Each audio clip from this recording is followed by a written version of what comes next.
Bienvenue et une excellente année à vous qui, encore une fois, avez passé, probablement, je l'espère en tout cas, une excellente soirée durant votre réveillon de Nouvel An notamment et votre Nouvel An qui date d'hier, car oui, nous sommes le 2 janvier 2025. Une excellente année à vous.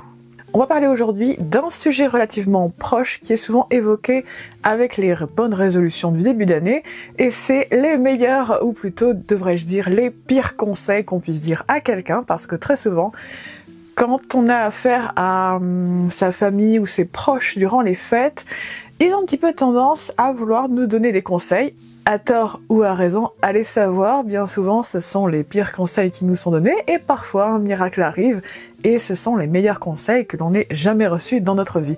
Mais aujourd'hui on va parler majoritairement, et pour extrêmement bien débuter l'année, n'est-ce pas, nous allons débuter afin de parsemer l'existence des personnes qui vont voir ceci d'un peu d'espoir et probablement d'un peu plus de bon sens que parfois on peut en recevoir dans ces conseils justement.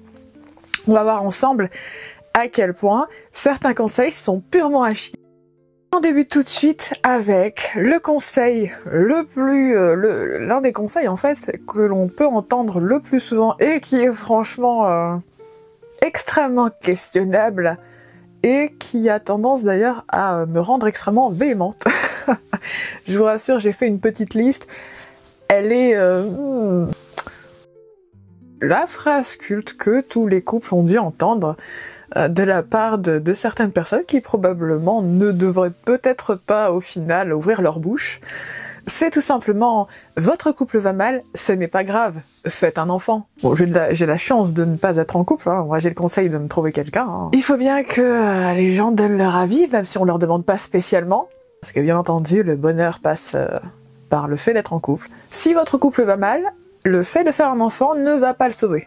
Ah, désolé de le dire, en général même ça va empirer, parce qu'en général on est quand même face à un défi d'une certaine ampleur. Le fait de faire un enfant ne devrait d'ailleurs pas être un sujet à raccommodage vaguement hasardeux pour recoller les morceaux. Et très brut de décoffrage, très travail de sagouin, où on a l'impression que sous prétexte que vous allez faire un enfant, forcément ça va aller mieux, ça rapproche. Non, on appelle ça créer une prison vivante. Si ça va mal dans votre couple, bah discutez-en, parce qu'en soi, on devrait faire un enfant parce qu'on en a envie à deux, et non pas pour se réaliser soi-même ou pour essayer de faire une espèce de pseudo-raccommodage à l'arrache, mais davantage pour en fait donner une opportunité à un être vivant qu'on va aimer, qu'on va soutenir, et à qui on va donner toutes les clés possibles pour se réaliser en tant que personne.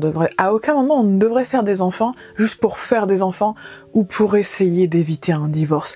En fait, ça s'appelle le bon sens. Et il n'y a pas de négociation. Ah oui, mais non. On fait pas des enfants pour essayer de sauver et de cacher la misère.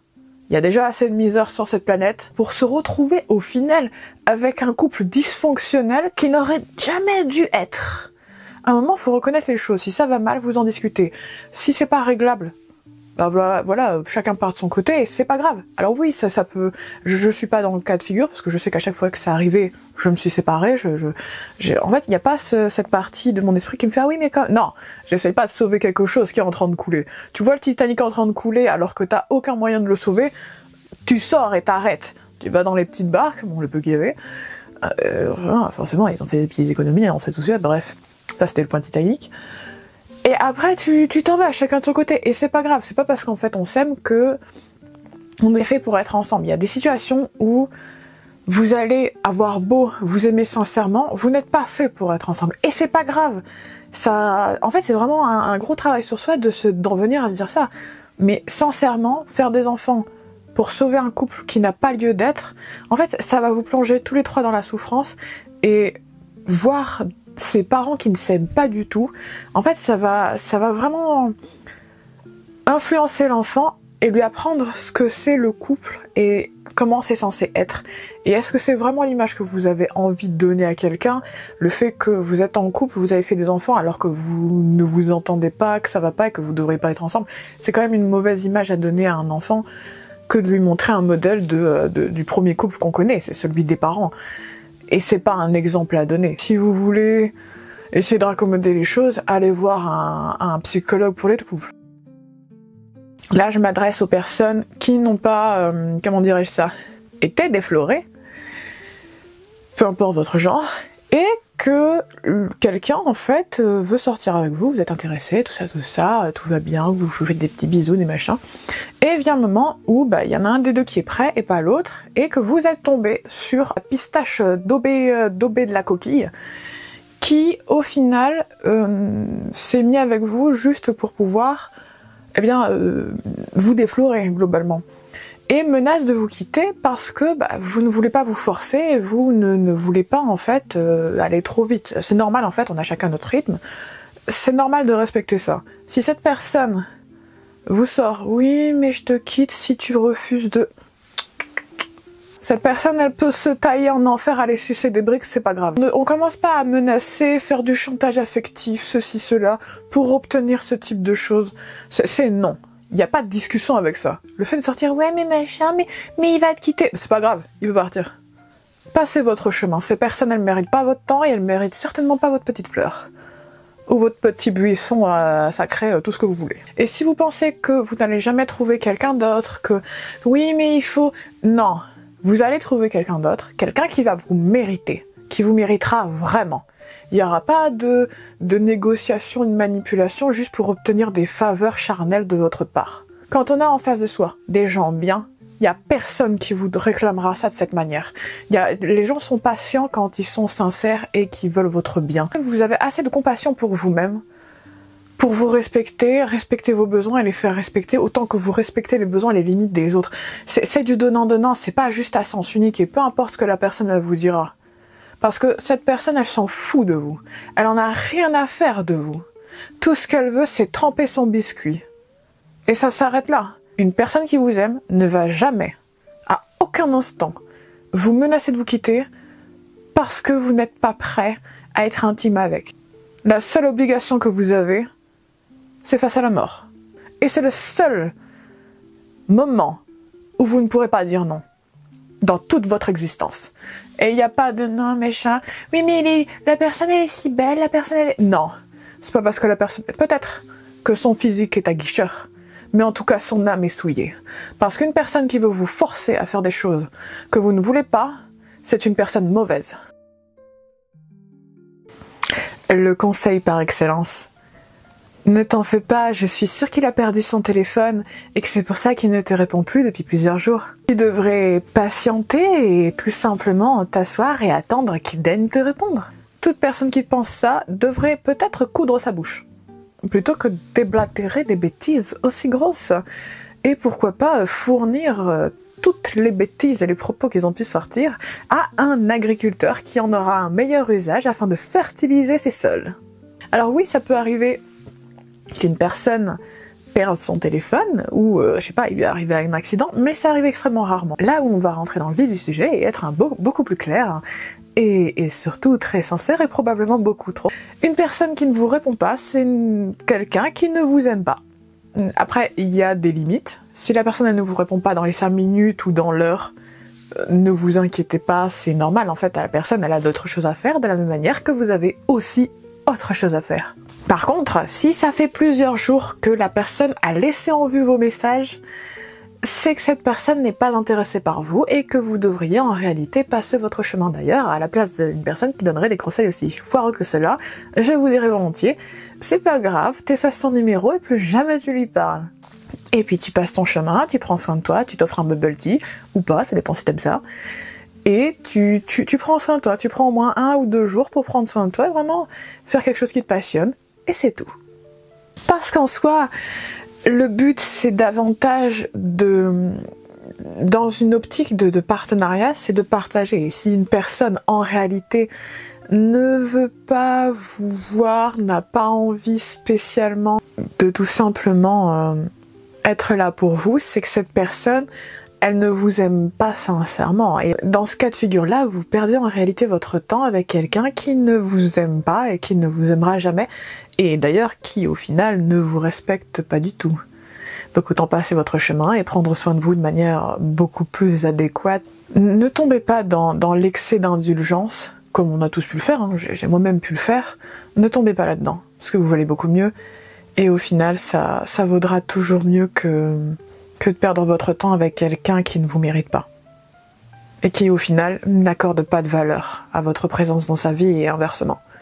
Donc autant partir et aller vers des personnes, vos amis, ou quoi qu'est-ce, qui valorisent votre présence, votre existence et qui ont envie de vous connaître et de partager du temps avec vous de la même manière que vous avez envie de partager du temps avec eux. Sinon, ça s'appelle juste un amour à sens unique. Et ça n'a pas de sens. Cette personne en voit plusieurs et vous garde comme une option, tu devrais continuer et au final donner le meilleur de toi pour lui prouver que c'est toi qui devrais choisir. Vraiment un conseil de merde ça. Une personne qui vous garde comme une option, c'est une personne que vous devriez laisser seule avec ses options. Vous partez de votre côté, lui il part, il reste. Cette personne elle reste avec les gens qui daignent jouer à ce type de jeu. C'est non. Une personne qui fait ça, c'est pas quelqu'un qui s'intéresse à vous, c'est pas quelqu'un... En fait, c'est quelqu'un qui voit la rencontre comme un supermarché.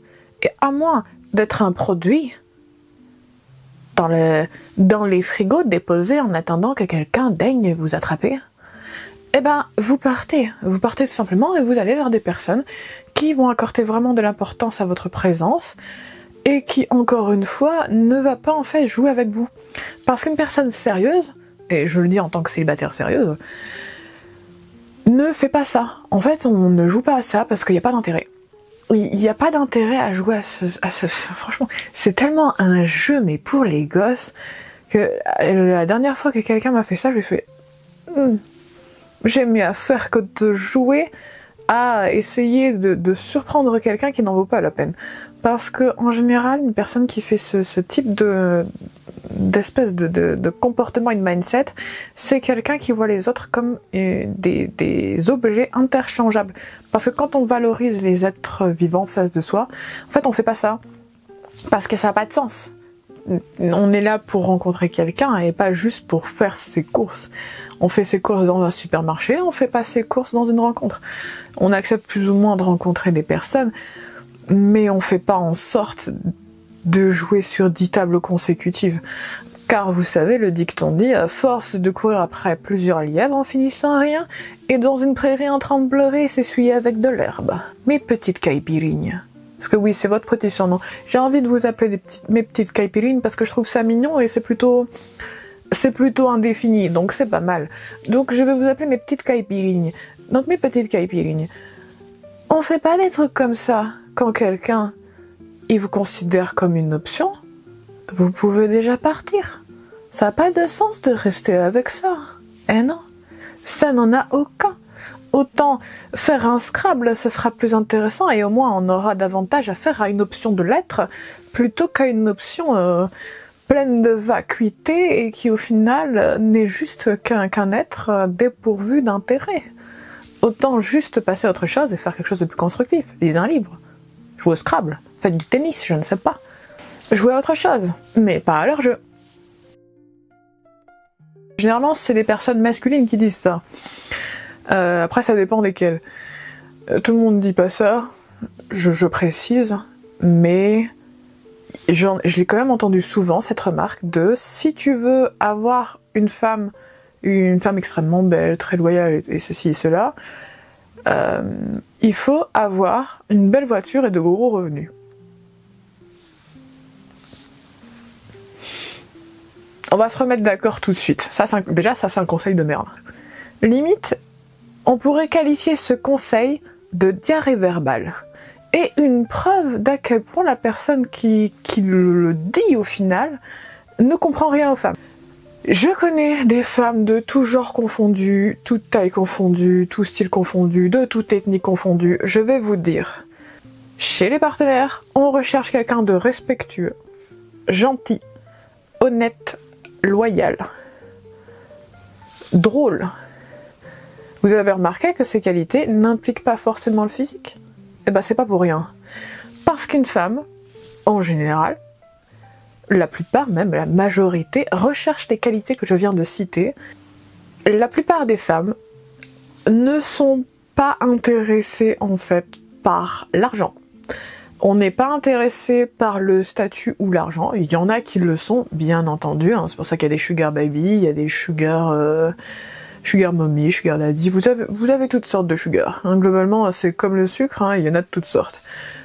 Le saccharose dans toute sa splendeur et ses variétés. Mais la plupart du temps, en réalité, on cherche des qualités. Je sais que, même personnellement, bon après moi je suis un peu un cas à part vu que je suis sapio et demi. Du coup, c'est un peu plus compliqué que ça. On n'est pas dans une optique de je vais chercher la personne qui a le plus d'argent, qui a un haut statut, qui a une belle voiture, non, en fait, même, je vous le dis sincèrement. Après, on a tous plus ou moins après d'autres qualités qui s'ajoutent, qu'on préfère. On a des préférences, et c'est normal. On en a tous. Mais en fait, le statut ne va jouer que pour une minorité. En réalité, on cherche juste des gens bien. Et pas spécialement des personnes avec des voitures, avec un gros carburateur. Je suis déjà sortie avec des personnes qui avaient des Ferrari, je peux vous assurer que je suis pas restée. Bah oui, sinon je serais pas célibataire.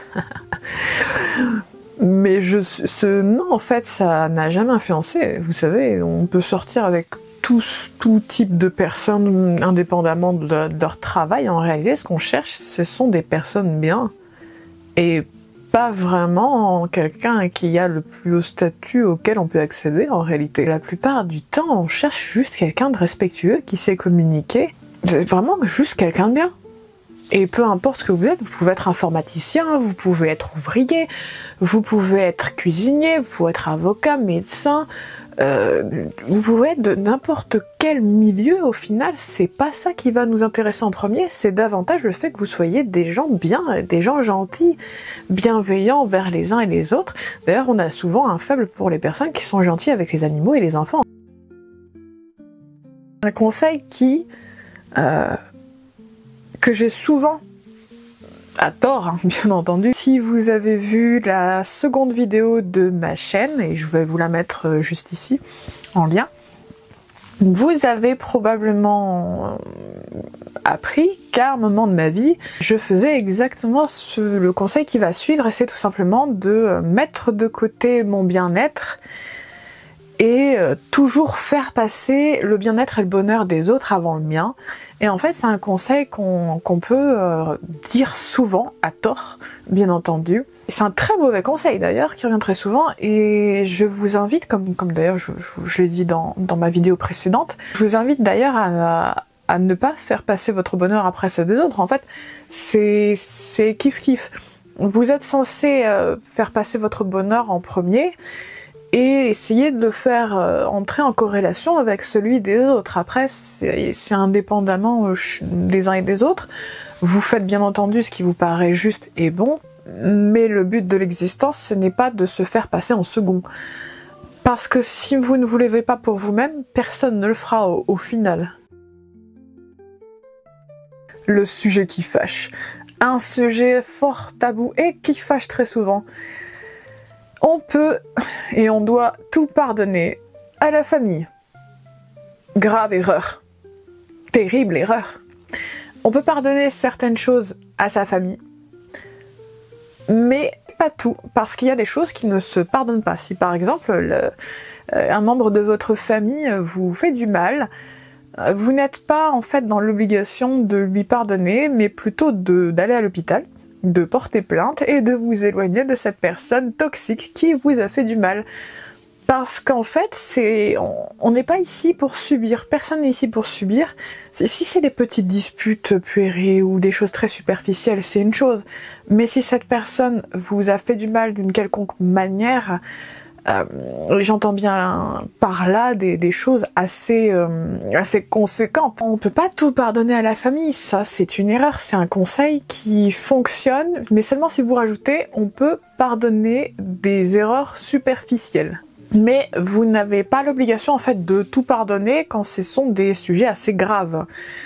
quand vraiment ça implique tout simplement la légalité et surtout votre survie et votre bien-être, parce que si votre famille est toxique et dysfonctionnelle et mauvaise pour vous, au point d'en être malsaine, en fait, vous n'êtes pas dans l'obligation de lui pardonner, ni même de rester en contact avec. À partir du moment où cette ou ces personnes vous causent trop de tort, vous êtes libre de dire stop, de vous en aller, de couper les ponts pour votre sécurité. Ce conseil, et c'est tout simplement le fait de par amour on accepte tout. Non, par amour on n'accepte pas tout. Vous pouvez accepter certaines choses dans la mesure où vous vous respectez l'un l'autre mutuellement. Vous n'avez pas l'obligation de tout accepter à tort et à travers sous prétexte que la personne elle vous aime et vice versa. Il y a des codes à respecter et sachez que la plupart du temps, l'amour dit inconditionnel est probablement l'une des formes d'amour les plus dangereuses qui soient. Tout simplement parce que quand on est dans de l'amour inconditionnel, la personne globalement, vous l'aimez sans condition, mais ça veut dire aussi sans limite. Ce qui veut dire que la personne, elle pourrait vous faire n'importe quoi, mais par amour, vous allez dire, ah d'accord. Non, ce qui signifie que vous allez globalement tout lui pardonner, et même des choses que vous ne devriez jamais faire. Et c'est dans ce type d'optique que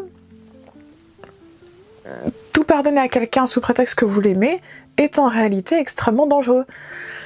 Parce que ça veut dire qu'elle pourra aller plus ou moins loin jusqu'à ce que vous arrêtiez de l'aimer, alors qu'en réalité, on aime quelqu'un parce que cette personne elle nous respecte, qu'on la respecte inversement et qu'on s'apporte mutuellement, qu'on est vraiment dans une harmonie et un partage, une relation saine. Une relation, c'est du donnant-donnant. C'est un partage, c'est un échange. À partir du moment où il y a une dissonance et un déséquilibre entre vos relations, c'est pas de l'amour. Ne pardonnez pas tout sous prétexte que vous aimez la personne ou qu'elle vous aime, parce qu'on ne peut pas tout pardonner, ne serait-ce que par instinct de survie et pour votre bien-être. Afin de réussir, il faut écraser les autres. Ce conseil, je l'ai déjà entendu. On me l'a déjà dit j'étais au lycée et au collège quand je l'ai entendu. C'était les petits camarades de mémoire qui le disaient. Tout simplement parce qu'en fait, vous savez, hein, les enfants à l'école, harcèlement, tout ça. Ils ont tendance à être méchants les uns envers les autres, et c'est un peu qui supplantera les autres, qui sera les plus méchants, les plus dégueulasses, les plus immondes, et tomber dans la plus grande bassesse qui soit, pour supplanter et montrer sa supériorité.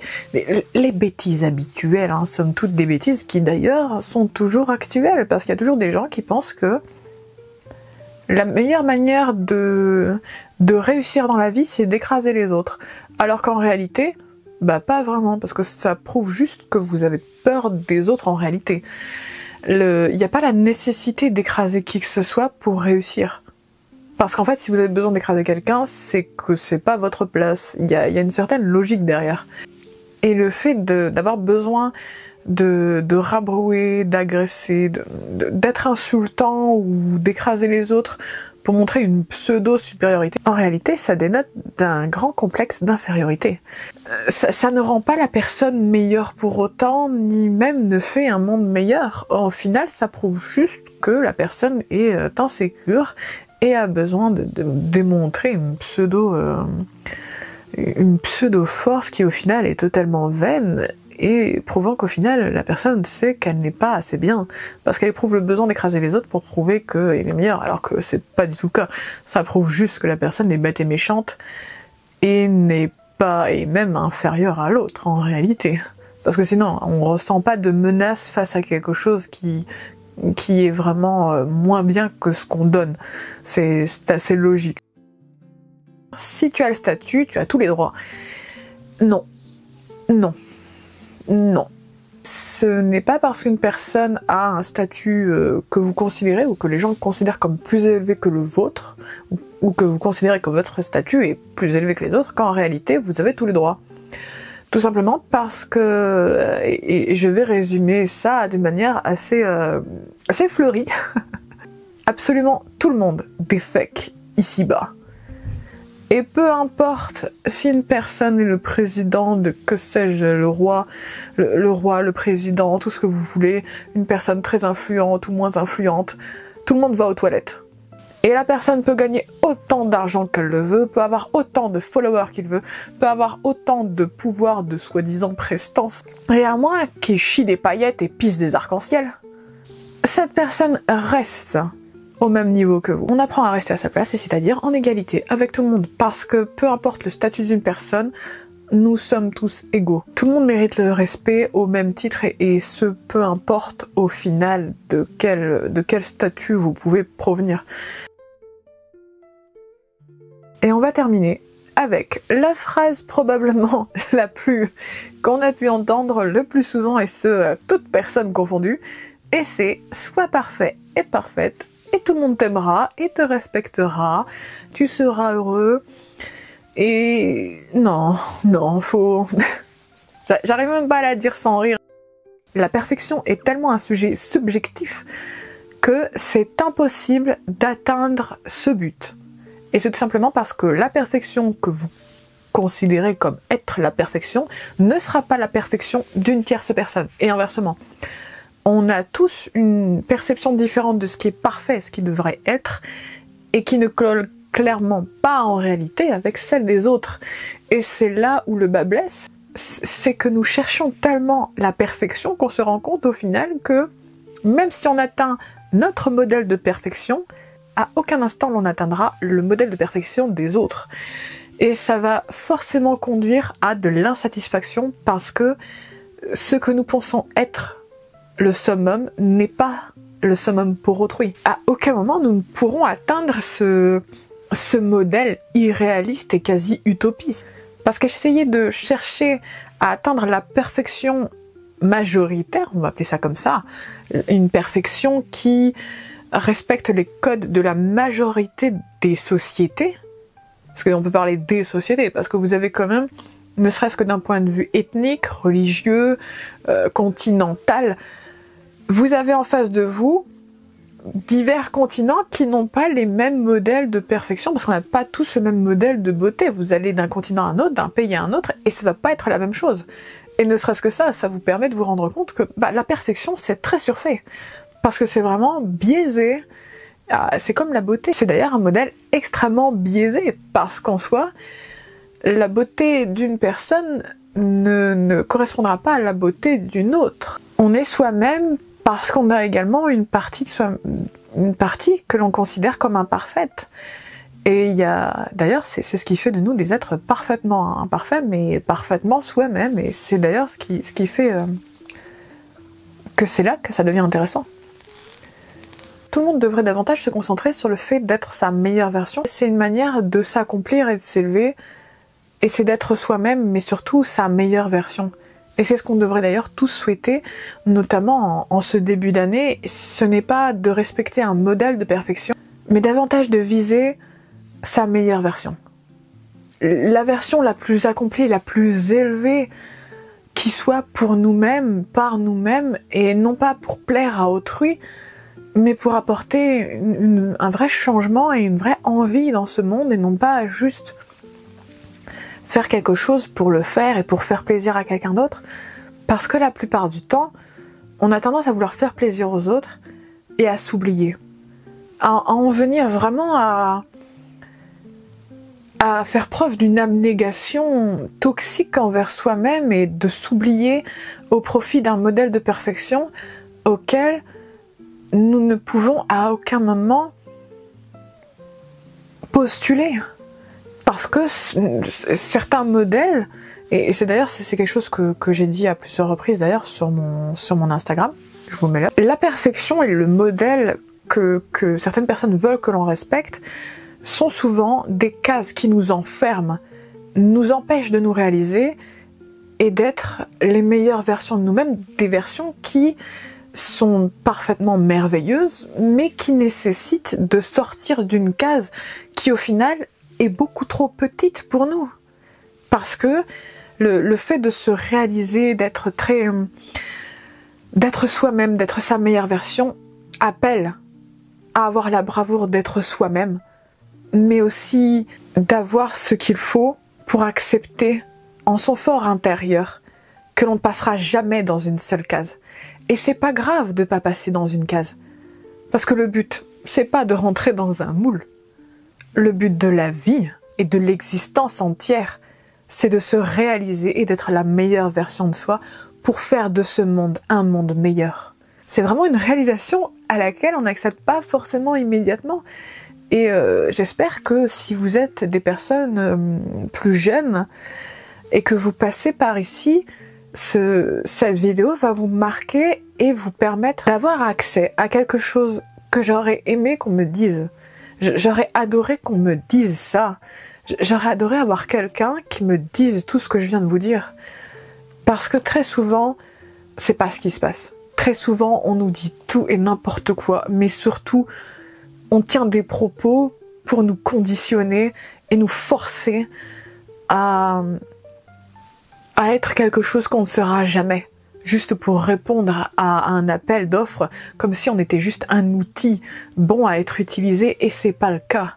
L'existence n'est pas faite pour être utilisée, mais pour apporter quelque chose de différent.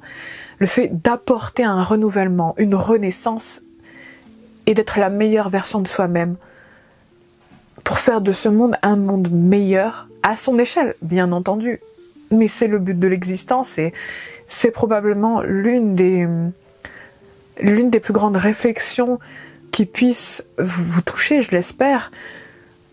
C'est le fait vraiment de vouloir apporter à ce monde autant que ce que vous pouvez apporter, et non pas juste cocher une case et être un outil parmi d'autres. Et c'est sur ces mots qu'on va s'arrêter ici pour aujourd'hui. J'espère que vous avez passé un bon moment avec moi. N'oubliez pas de liker et de vous abonner si le cœur vous en dit, bien entendu, afin de me suivre dans mes aventures, afin que nous partagions encore une fois des propos qui, je l'espère, vont vous intéresser. Donc, je vous dis à bientôt et passez une excellente début d'année, autant que cela est possible. Sur ces mots, à bientôt.